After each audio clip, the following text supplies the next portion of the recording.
Y'all tight to me? Kiss my son. That's Jaden. Come on.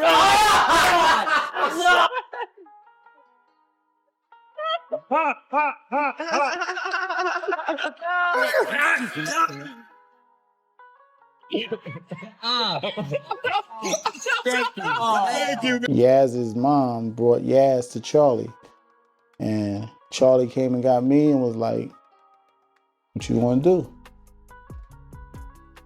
I started writing for Yaz, like that's why it makes me mad to see what's going on with him right now. Like I can't believe what I'm watching. Right.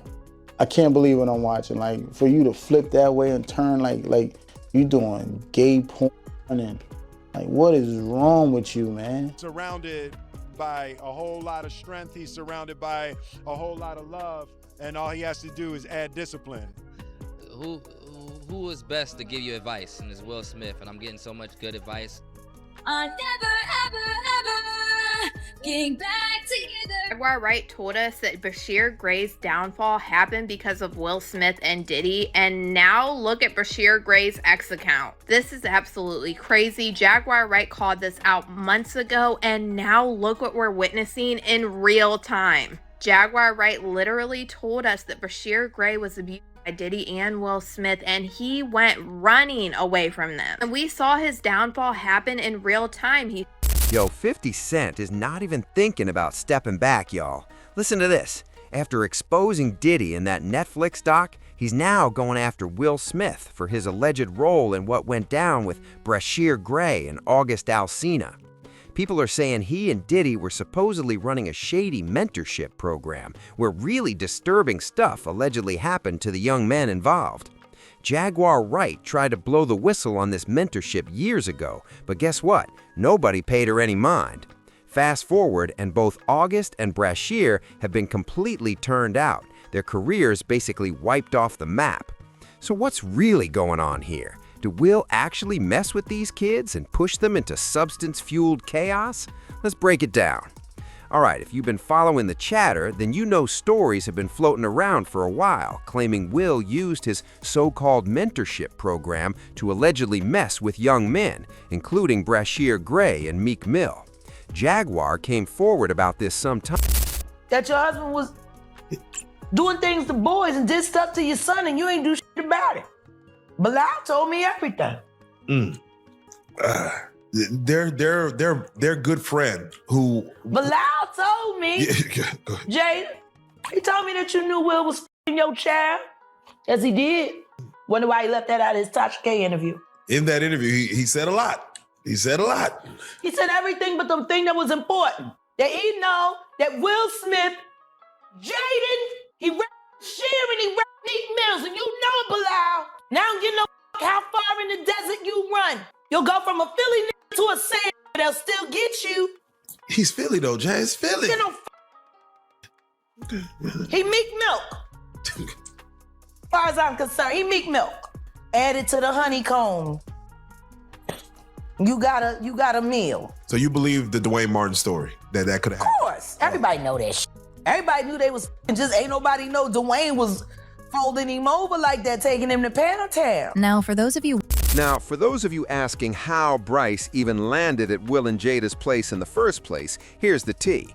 It all started with his manager, Charlie Mack. Charlie supposedly brought Bryce to Will under Diddy under the guise of mentorship. But by the time this so-called mentorship wrapped up, Bryce allegedly went through every form of abuse imaginable.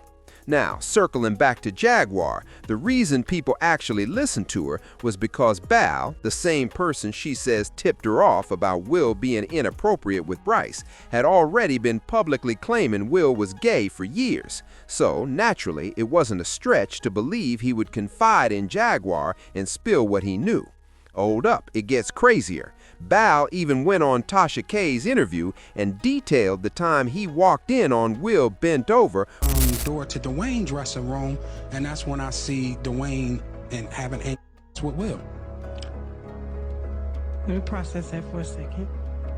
There was a couch, and Will was bent over on the couch, and Dwayne was standing up, murder, like it was murder. This This interview blew up so fast that within just 9 hours of it dropping, Jada reportedly threatened to sue Ball if he didn't retract his statements. But listen to this, Ball wasn't budging one bit. In fact, he went back on Tasha K's show and straight up called Jada a lying, bald liar. He warned that if Jada didn't file her lawsuit within 2 weeks, he'd return to Tasha's show for round 3. And this time, he promised to bring receipts to prove everything he said. He also claimed that Jada basically runs Will's entire life, and if she kept trying to paint him as a liar, he was ready to expose evidence from the freakout parties that she and Will have allegedly been hosting. I do want to say, for the viewers, because we're going to rewind back, before we put out the interview, all we put out was a clip that went ultra viral. Okay? Everybody in the world got this clip. It was trending for days on Twitter, okay? Before the interview comes out, what shocked me is Jada is doing her book promotional for Worthy. Yes. She goes to the Breakfast Club and she sits down and they ask her about you, but they can't not ask. Like, it's so huge. Right. And to my surprise, she answers. It's ridiculous, right? And it's nonsense. And this is a person that tried a shakedown, a money shakedown that didn't work. We're going to take legal action. The reason Will responded, the reason why Jada responded, because they know it's true. Will's never responded. And they responded in less than 9 hours. They did. That was a fast response. That was because he know what I saw in that dressing room. He know other things that I saw. She did all this to try to scare me, but I fear no one but Allah. Jada, listen, in 2 weeks, if you don't sue me in 2 weeks, if Tasha K will have me, I'm back here and I'm dropping evidence, period. You said I extorted you. You said there's a money shakedown. You said a lot of things about me. And you know that the things that you said were untrue. Let's get into a little bit more of it. Jada runs Will, period. Me and her at war. I'm gonna put Will to the side. Will is to the side. Me and Jada, I will say this because I know you're watching. I know Karen Tense is watching. Who's Karen Tense? That is her PR person for years. Okay. Right? I know they're watching. Jada, you're a bald head liar and you're a drug addict, right? Oh, God. You told the world that you were going to sue me. As of yet, and you said you're going to do it swift. It's been over 2 weeks. So Jada, I'm giving you 2 more weeks to sue me. If you don't sue me, this is what's going to happen. All the sex parties, right? And the men that you hit with dildos, I'm naming names, right? All the salacious stuff that you have done and hurt other people, I'm naming names. You assassinate my character. You say I extort you. Well, extortion is criminal. Like, I would be in... I don't know about you, but I've never seen a liar get this bold, especially when legal threats are coming his way. And get this, after he said all that, Jada actually went quiet and didn't go after him at all. Remember when Bilal claimed Will and Jada were throwing those freak-out parties? Now, I'm not saying it's 100% confirmed, but these claims aren't exactly new. In fact, just days before Cassie filed her case against Diddy, rumors surfaced that Will and Diddy got into it over Will allegedly wanting to have a freak-out with J-Lo back when she and Diddy were still an item. This info came straight from Diddy's former boss. Were wild. At a birthday party that I think either Matt Damien was giving for Ben Affleck. It was just a little gathering. It was at the Four Seasons. Will Smith and his sister and her husband, we were all sitting on this side of the room. Matt Damien, Ben Affleck, Jennifer Lopez, Puff, Will Smith, and Jada, and it was sitting on the other side of the room. So I know Puff so well. He stood up. When he stood up, and then he was like this, you know, like I went over towards him. And he said to me, he said, yo, I think Will and Jada is trying to scoop up Jennifer. I want you to stay close, because I'm going to snuff him.